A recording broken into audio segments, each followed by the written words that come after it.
হুমায়ুন আহমেদ বলেছিলেন, প্রত্যেক ভালোবাসায় দুইজন সুখী হলেও তৃতীয় একজন অবশ্যই কষ্ট পাবে। এটাই হয়তো প্রকৃতির নিয়ম।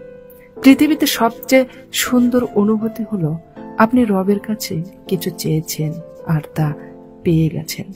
যেখান থেকে আপনাকে বিয়োগ করা হবে সেখানে আর নিজেকে যোগ করার চেষ্টা করবেন না, কারণ বিয়োগ স্থানে আপনি যোগ হলেও আপনার মূল্য সেখানে শূন্য। মানুষের পতন সেই সময় থেকে শুরু হয়ে যায় যখন নিজের আপন মানুষকে হারানোর জন্য পর মানুষের পরামর্শ নেয়। মাঝে মাঝে কঠিন পরিস্থিতির সম্মুখীন হওয়া ভালো। বিশ্বাসঘাতক স্বার্থপর মানুষগুলো চেনা যায়। সবার কাছে প্রিয় হতে গিয়ে কখন যে নিজের কাছে অপ্রিয় হয়ে উঠেছি বুঝতেই পারিনি। শেষের আঘাতটা আমাকে বুঝিয়ে দিয়েছে, মানুষকে পৃথিবী সমান ভালোবাসলেও মানুষ আপন হয় না। ব্যস্ততার মাঝে মানুষ যেটা হারিয়ে ফেলে সেটা হলো সময়।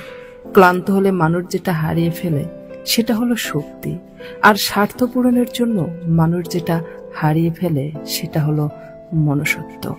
যে মানুষটা আপনার না, তার পিছনে কখনো দৌড়াবেন না। এদের পিছনে দৌড়ালে একসময় দেখবেন সময়, অর্থ, সম্মান সবই শেষ। ঠিক কত মাস, কত বছর খারাপ থাকার পর সবকিছু ঠিক হয়ে যাবে জানা নেই।